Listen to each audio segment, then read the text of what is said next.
Assalamualaikum warahmatullahi wabarakatuh. Hai teman-teman semuanya, apa kabar? Semoga sehat dan bahagia selalu ya.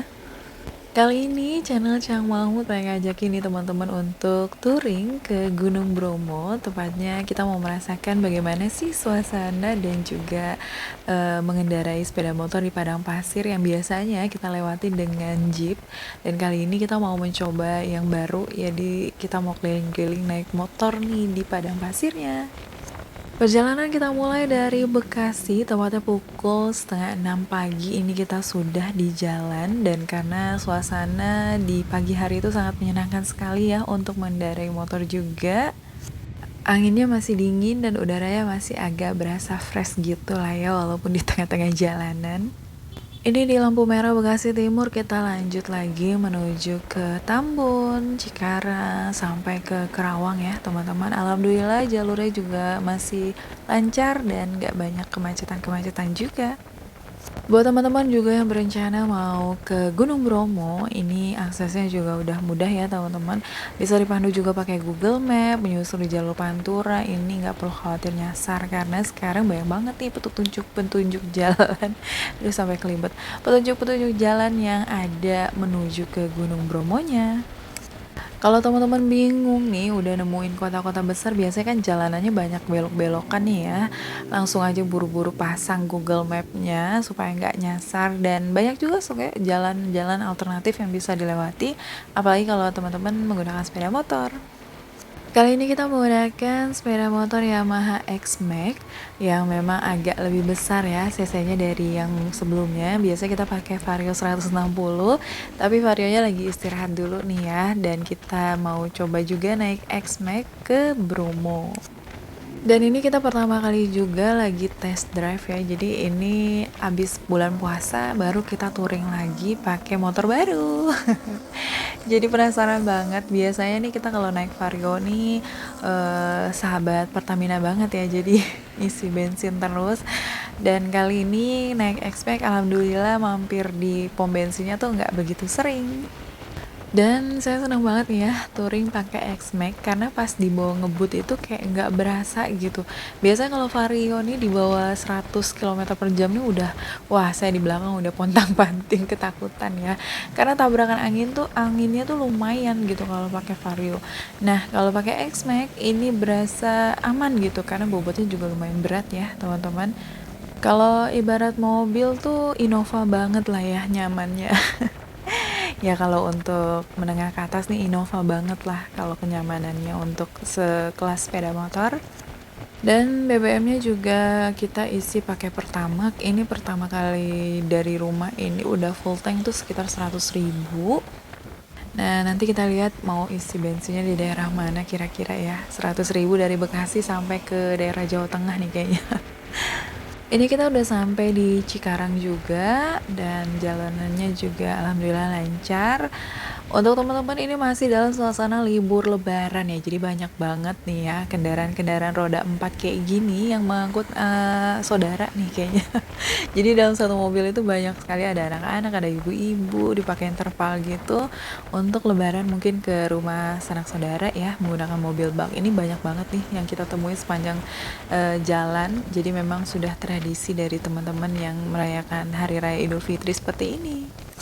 Dan di sebelah kanan juga jalurnya udah banyak pemudik yang menuju ke arus balik ya. Jadi memang beberapa hari lagi tuh akan masuk kantor dan masuk kerja. Jadi arus baliknya udah mulai nih teman-teman. Jalanan Pantura sekarang tuh udah enak ya teman-teman. Jadi nggak kayak zaman dulu nih yang jalanannya rusak, terus banyak lobang. Dan kali ini tuh jalan Pantura memang sudah cukup nyaman untuk dilewati ya. Jadi persis seperti jalan tol menurut saya pribadi. Kalau seandainya nggak ada yang nyebrang-nyebrang nih. Karena memang kendala pada jalur Pantura ini banyak orang-orang yang menyeberang, putar balik, dan itu lumayan cukup membahayakan ya teman-teman. Kenapa saya bilang membahayakan? Karena pada saat di jalur Pantura ini kendaraan mayoritas banyak yang memacu kendaraannya lebih cepat. Jadi kalau tiba-tiba di depan belok putar balik atau ada yang nyebrang, otomatis kita harus ngerem mendadak gitu kan. Dan itu sangat membahayakan sekali nih untuk teman-teman yang mengendarai motor, mobil di jalur Pantura harus ekstra hati-hati banget. Suasana jalur Pantura pada saat mudik dan juga momen-momen lebaran sampai arus balik ini banyak sekali diwarnai oleh warung-warung pinggir jalan. Dan warung-warung ini memang sangat membantu sekali ya untuk pemudik, khususnya untuk yang mengendarai roda 2. Jika kelelahan atau ingin istirahat, ini bisa mampir-mampir ke warung-warung yang sudah disediakan dan juga menyediakan, kok sudah disediakan sih, yang menyediakan tempat-tempat duduk, rest area, dan macam-macam deh. Yang mudik lewat jalur Pantura pasti udah tahu banget deh kalau ada orang yang bawa sapu kayak gini tuh udah nyampe daerah mana. Walaupun sudah ditertibkan oleh petugas, tapi ini memang tradisi dari warga sekitar yang memunguti uang-uang yang dilempar dari para pemudik. Jadi memang khas sekali ya teman-teman. Tapi tetap selalu hati-hati pada saat memberi uang, ataupun teman-teman harus lihat-lihat juga, takutnya ada yang sapunya ini kelindes kan bahaya juga ya. Di jalur Pantura ini 100 km per jam untuk kendaraan sepeda motor ini lumayan ya, menurut saya agak takut juga sih sebenarnya. Ya itu takutnya tiba-tiba ada yang nyebrang, ada yang putar balik, ada yang ngerem mendadak, itu sih saya khawatir banget. Tapi alhamdulillah suami sangat hati-hati juga dalam mengendarai sepeda motor, jadi penumpangnya juga harus percaya dan supirnya jadinya tenang. Kalau penumpangnya gerasa-gerusu juga mungkin ngaruh ya sama drivernya, jadi nggak pede gitu bawa sepeda motornya nih. Alhamdulillah cuaca di sepanjang perjalanan walaupun sudah menuju ke arah siang ini masih terlihat teduh karena memang beberapa tempat ini sedang diguyur hujan. Mudah-mudahan sih cuacanya tetap sejuk ya kayak gini, karena ini tuh idaman para pemotor banget deh kalau lagi mudik terus cuacanya mendung, rasanya untuk kelelahan itu sangat sedikit sekali ya, jadi kita masih enjoy mengendarai, nggak harus istirahat juga gitu. Kecuali kalau lagi panas pasti pengennya berhenti dan minum terus ya kan, jadi memakan waktu perjalanan yang lebih lama juga kalau cuaca lagi panas. Biasanya kalau kita naik Vario ini udah mulai pegel-pegel ya, karena joknya juga lumayan kecil. Dan alhamdulillah ketika naik X-Max ini kita nggak berasa mau istirahat mulu gitu, karena joknya lumayan lebar jadi nyaman gitu. Dan alhamdulillahnya kita istirahat cuma buat minum aja nih di Alfamart sekitaran Indramayu. Di Indramayu.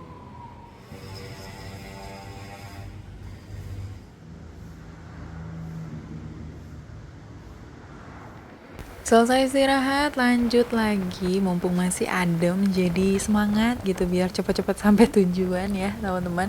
Kalau cepet sampai kan otomatis kita cepet-cepet juga buat istirahat dan menyambut hari esok untuk melanjutkan perjalanan lagi sampai ke Gunung Bromo. Kalau untuk ke Gunung Bromo, kita sih alhamdulillah sudah beberapa kali ya menuju ke sana, dan memang tempatnya nggak pernah ngebosenin karena Bromo itu seindah itu sampai kita tuh kecanduan untuk sampai ke sana lagi dengan berbagai jalur dan juga berbagai kegiatan, mulai dari yang mau nyetir sendiri sampai ke Bromo, mulai dari kita nyewa travel untuk di escort sampai ke Gunung Bromonya, nggak perlu nyewa jeep lagi gitu. Dan awal yang pertama kali kita datang ke Bromo itu kita pakai jalur Pantura juga, karena waktu itu gerbang tolnya cuma sampai Pejagan doang dan sisanya kita menuju ke Pantura itu sekitar tahun 2013 kalau nggak salah ya. Sampai yang terakhir kita menuju ke Bromo itu kita menggunakan travel karena pengen nyaman dan pengen di foto-fotoin gitu ala-ala prewedding gitu kan ya di Gunung Bromo. Jadi memang banyak sekali sekarang agen-agen travel yang menyediakan trip menuju ke Gunung Bromo, dan itu dijemput sampai ke hotel dan balik lagi ke hotelnya lagi, itu udah termasuk dalam harga yang disiapkan oleh para travel. Jadi nyaman banget deh ya, sekarang mau liburan ke Bromo nggak perlu khawatir, tinggal hubungi travel-travel yang menyediakan. Dan jangan lupa cari travel yang terpercaya ya teman-teman. Dan jalur Pantura lagi yang memang masih panjang sampai ke Jawa Tengah, Jawa Timur, ini pasti kita akan melewati ini. Jalur lama yang banyak menuliskan sejarah untuk teman-teman yang mengendarai kendaraan roda 4, roda 2 sebelum adanya tol Trans Jawa. Pasti semuanya melewati jalur yang ini nih ya. Kira-kira teman-teman punya pengalaman apa nih tentang jalur Pantura dulu-dulunya nih? Bisa sharing ya di kolom komentar. Kalau saya sih punya satu pengalaman nih yang nggak pernah terlupakan di jalur Pantura, itu ketika mobil saya mogok di sekitaran Batang. Jadi itu jam 10 malam mobil mogok dan kita harus berhenti di sana sampai menunggu pagi dan mencari montir untuk betulin. Ini bener-bener yang gak pernah saya lupakan. Jadi saya tuh selalu ingat kalau lewatin jalur Pantura naik motor, ini tempat-tempat saya waktu berhenti nih malam-malam nih. Seru banget ya kalau diingat sekarang. Karena sekarang udah ada tol ya kan, kalau mau naik mobil mendingan lewat jalur tol aja daripada jalur Pantura. Selama arus mudik dan arus balik di jalur Pantura juga banyak nih ya putaran-putaran atau U-turn yang ditutup untuk mencegah mobil atau motor yang putar balik yang membahayakan dari pengguna jalan tersebut juga ya teman-teman. Jadi lumayan ya banyak yang ditutup dan dialihkan jika ingin putar balik di jalur yang aman tentunya. Udah sampai di Cirebon dan ini kondisinya macet ya teman-teman. Ternyata setelah saya cari tahu ini akibat dari macetnya di jalan tol yang sedang mengadakan arus one way. Jadi banyak yang melalui jalur Pantura. Jadi ya seperti inilah keadaannya kalau jalur tolnya dibuat one way, banyak yang lewat jalur biasa. Jadi lumayan agak ngantri ya. Kirain saya bakalan santai nih, ternyata salah gitu. Lagi one way jadi rame nih di jalur Pantura. Udah menuju ke Pemalang, Pekalongan, dan aduh rasanya belum lama ya kita lewat sini, udah mau lewat lagi. Terakhir waktu kita mau ngetrip ke Dieng, Wonosobo, kita lewatin sini juga. Kalau teman-teman mau ke Dieng bisa lewat Gajen, bisa juga lewat Batang. Jadi banyak jalur sekarang ya menuju ke Dieng yang bisa teman-teman pilih di mana letak jalur yang paling nyaman untuk dilewati. Kalau punya pasangan sefrekuensi kayak kita nih yang emang hobinya jalan, bisa dicoba nih teman-teman, karena touring menggunakan sepeda motor menuju ke Bromo ini nggak nggak seburuk dan nggak seseram yang dibayangkan gitu. Wah takut capek, wah takut aduh pegel lah, gimana gitu. Enggak sih ya, semua tergantung pada orangnya masing-masing. Kalau teman-teman emang suka jalan ya pasti deh nggak ada rasa yang begitu capek, tapi memang menuju ke tempat tujuan itu selalu semangat dan nanti akan ada bonusnya pada saat sudah sampai di lokasi. Untuk menuju ke Bromo ini kita nggak ada rencana mau booking hotel di mana gitu, nggak ada, karena memang biasanya seperti yang kita sudah lakukan pada saat touring ini kita memang mencari penginapan on the spot aja. Jadi di mana kita berada pada saat jam-jam mulai kritis dengan ngantuk. Jadi nggak pernah ditentuin harus nginep di sini itu nggak ada ya. Walaupun lagi high season sekalipun kita nggak pernah yang namanya booking hotel sendiri dari rumah dulu, booking nggak ada. Karena apa? Karena situasi jalanan ini kita nggak bisa prediksi ya teman-teman. Bisa aja tempat yang sudah kita booking hotelnya ini masih lumayan cukup jauh, dan juga atau mungkin kita masih bisa sebenarnya melanjutkan perjalanan tanpa harus berhenti di hotel ini gitu, karena masih banyak waktu juga, atau masih belum terlalu malam nih. Biasa kita langsung lanjut lagi perjalanan sampai benar-benar waktunya memang ini udah saatnya kita cari homestay ataupun hotel yang bisa kita jadikan tempat istirahat. Nah kita kayak gitu tuh kalau lagi touring. Kalau teman-teman tim yang mana nih, booking dulu atau on the spot kayak kita? bisa tulis di kolom komentar ya. Udah sampai di Kabupaten Brebes dan cuacanya juga masih terbilang aman lah ya, nggak terlalu panas. Karena biasanya kalau kita udah sampai di Brebes nih, mataharinya lumayan menyorot alias hot. Dan anginnya tuh walaupun kencang tetap aja membawa hawa panas. Mungkin karena nggak terlalu jauh dari pantai kali ya di sini. Jadi hawanya lumayan sekali. Udah mulai siang juga menuju ke area Jawa Tengah. Ini rencananya kita sampai Semarang jam berapa kira-kira ya? Biasanya kita kalau sampai Semarang itu kalau enggak jam 3 sampai jam 4 sore. Bisa jadi kalau jalanannya lumayan padat, ini kita bisa sampai Semarang sekitar jam 5 ataupun setengah 6 sore. Karena masih suasana arus mudik dan juga arus balik, ini kontainer-kontainer yang biasa yang melewati jalur Pantura sepertinya agak berkurang ya teman-teman. Atau memang perasaan saya saja, karena nggak terlalu banyak saya nemuin kontainer-kontainer besar seperti biasanya. Dan memang sih agak sedikit happy gitu karena nggak ada banyak truk-truk besar yang lewat. Khawatir juga kan teman-teman karena banyak pengendara motor dan tiba-tiba ada kontainer, kan lumayan serem gitu ya. Alhamdulillahnya sih nggak banyak nih, kita lihat-lihat juga. Dan untuk teman-teman, kalau ada kontainer lebih baik lebih ekstra hati-hati ya kalau mau melewati atau mendahului. Jadi kita tetap aman dalam berkendara di jalan. Kirain bakalan lancar nih, tapi ya tetap aja ada titik-titik kemacetan juga di mana pertemuan-pertemuan jalur yang menuju ke Jawa Tengah ini terjadi penumpukan kendaraan. Dan kita ngisi bahan bakar ternyata di Tegal ya teman-teman. Jadi 100.000 dari Bekasi sampai ke Tegal baru ngisi full tank lagi. Wow, luar biasa sekali. Karena biasa kita udah mampir berapa kali pom bensin gitu ya kalau bawa Vario 160.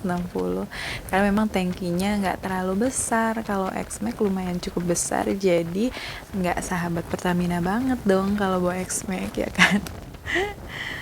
Kenapa saya bilang sahabat Pertamina? Karena waktu saya touring ke Bali pakai Vario 160 tuh banyak yang komen nih, Vario boros ya, Vario inilah, Vario sahabat Pertamina banget ya.